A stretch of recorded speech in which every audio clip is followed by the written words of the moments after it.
Hey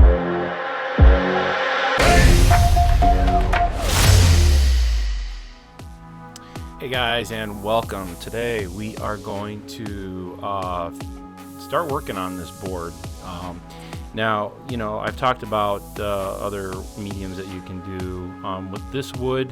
I started, as you can see, I found the center of the board, and I'm using a Prismacolor marker. I'm using the Cool Gray 50 to start with this. So it's just to give the board a little different look. I could go in there with oils and watercolors. I could do all that. I could go in with stain if I wanted to, but I wanted to go with Prismacolors, because they're readily available, and I have a bunch of them. And I'm going to try to get as close to this as I can. So typically when you start, you want to start with a very light color and then go in with your highlight with your darker colors.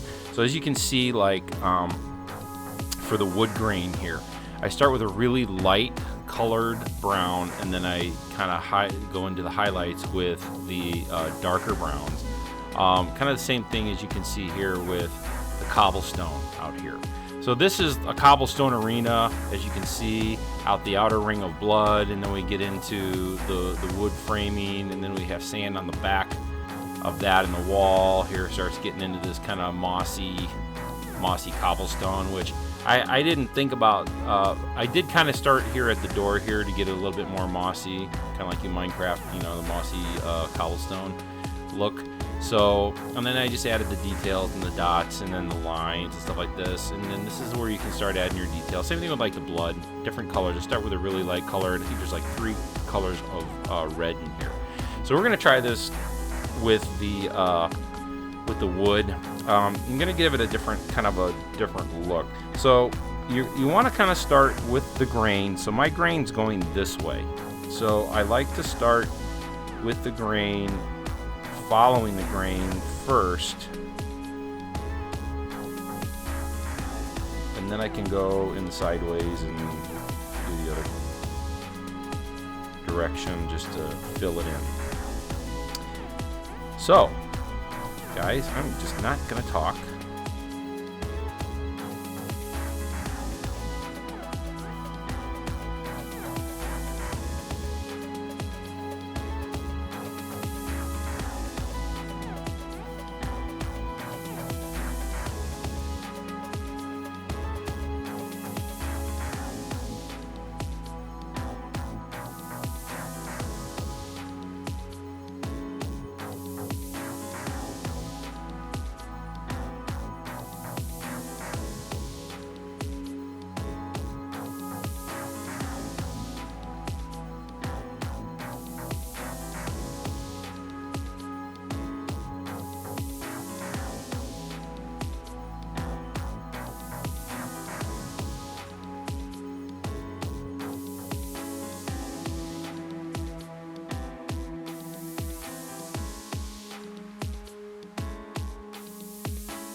Okay guys, so today I think what we're going to work on is the center cobblestone, the ring itself where the boss is, and the outer blood ring. So that's what I think we're going to work on today.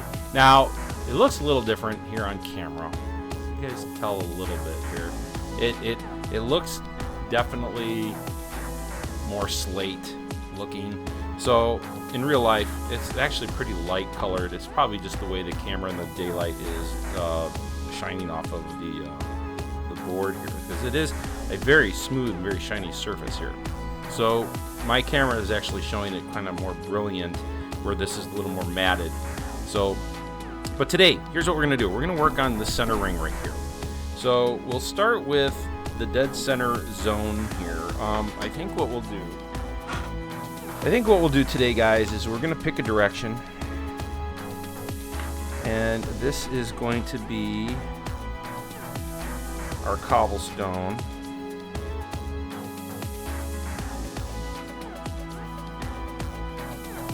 So what I do is I just kind of make some arbitrary lines, as you can see, like I'm making bricks.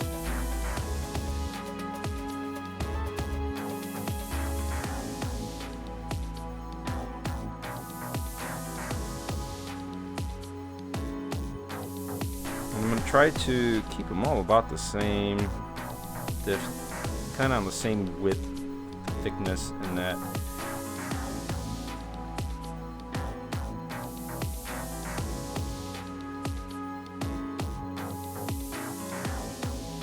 And I'm not too worried about the crevices, the really small creases in there, because I'm going to dry brush this, I think, at some point with a darker color.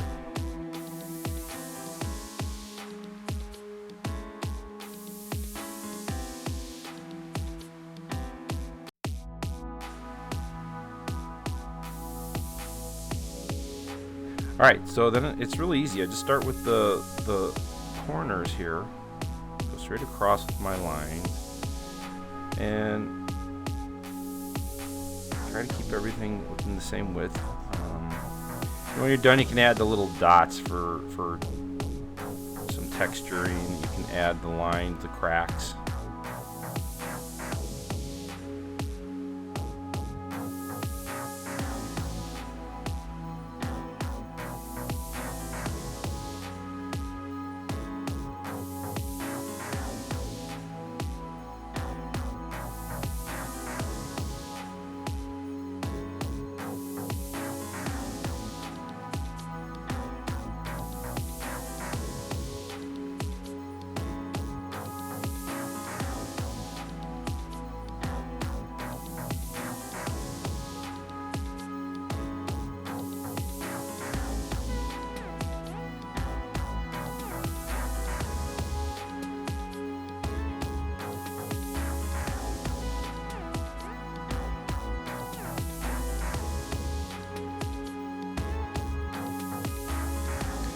Now going the other direction here, this is where you start kind of making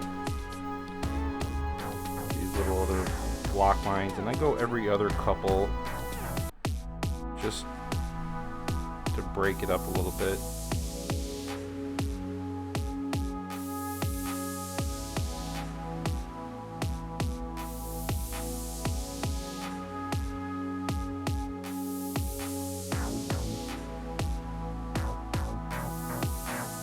See how they start looking like blocks, right? Okay, so here we are. Made the cobblestone lines to make it look like blocks. So you can go in here, for example, like you can highlight this corner a little bit here, and you can do highlight to where it just looks like it's cracked a little bit. Yeah, look at that. Crack out this guy a little, and they just here and there. You don't have to do every tile. I mean, you can. Depends on how meticulous you want your.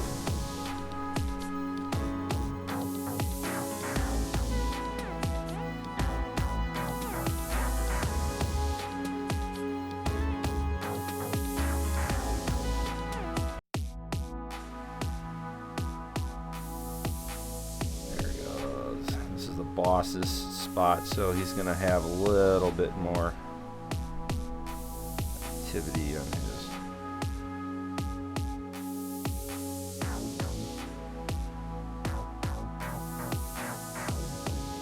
So every tile can have like a little bit of something.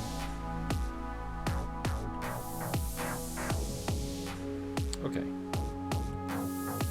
I think that looks good. So I have the darker color here. Now we're going to use the fat end here, and we're just going to kind of, I gotta go careful because it's really dark. You gotta just kind of go gentle with the darker colors because you don't want to totally outwash your artwork you just did. So just hitting a couple spots. See, I'm just barely putting any kind of pressure on them. Kind of trying to make the bricks pop a little bit. And it's going to soak in a little bit, so but that's okay.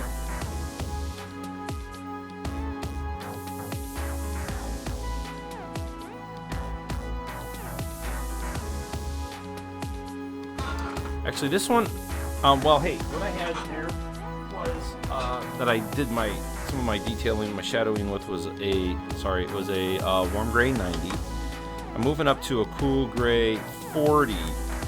And I'm just gonna kind of give everything just a little bit of shading on a couple of the bricks, just to give each brick a little bit of a unique identity. Just to add a little bit more.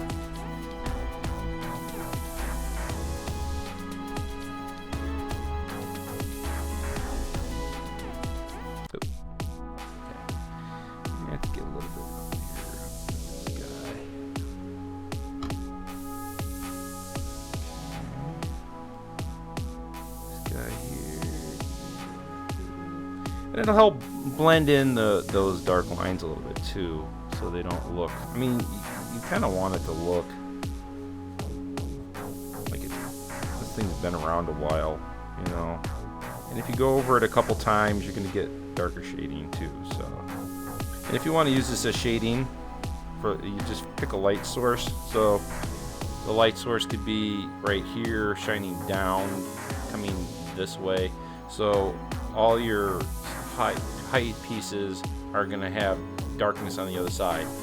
So as if I'm here, like here's my block and here's the ground a little bit. You see how it starts to, my hand gets darker, it's lighter.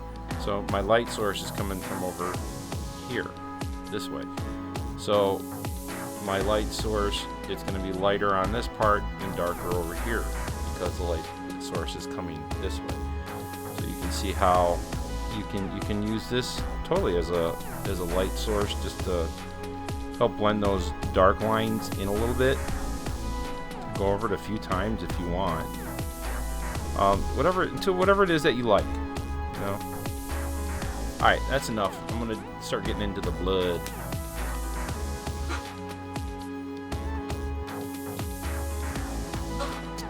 Okay, so for the blood, I don't have my lightest color.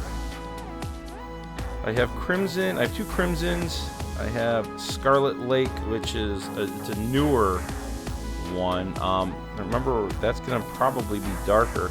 My lightest is going to be this guy. This is a different brand, and it is a T85T.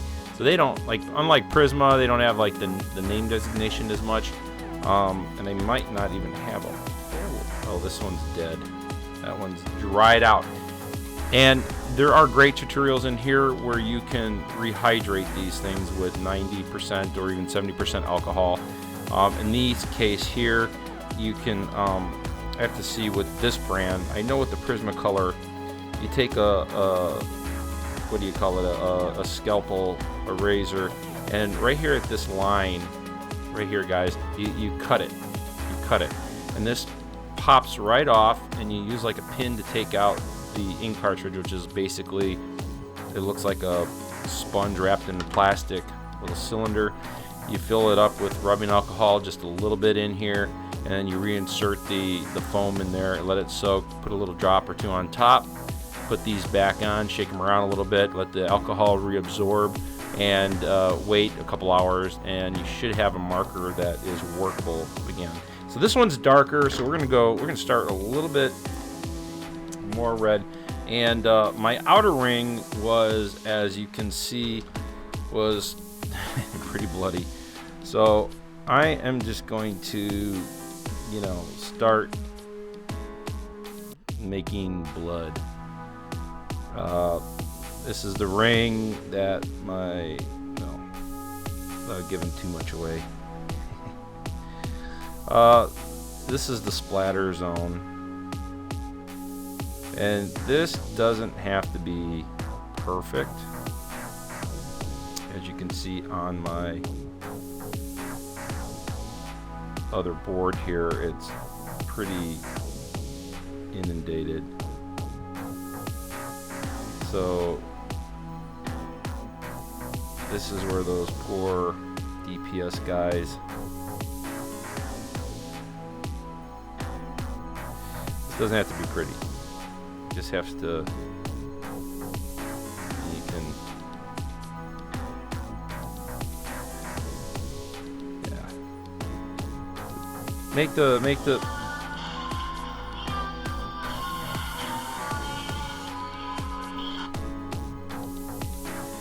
this one you can be a little bit more sloppy on.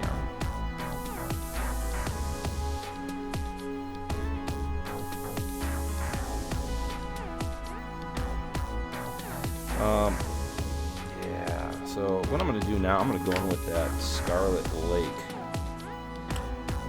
Hopefully I have a little, oh yeah, just a couple dots of blood. Start coming into zone here. This looks like it was actually lighter.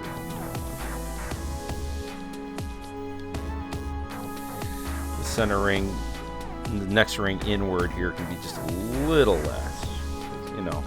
It's the splatter zone is more out. This is the one ring in our board. This is the two ring, so it'll leave a little bit of.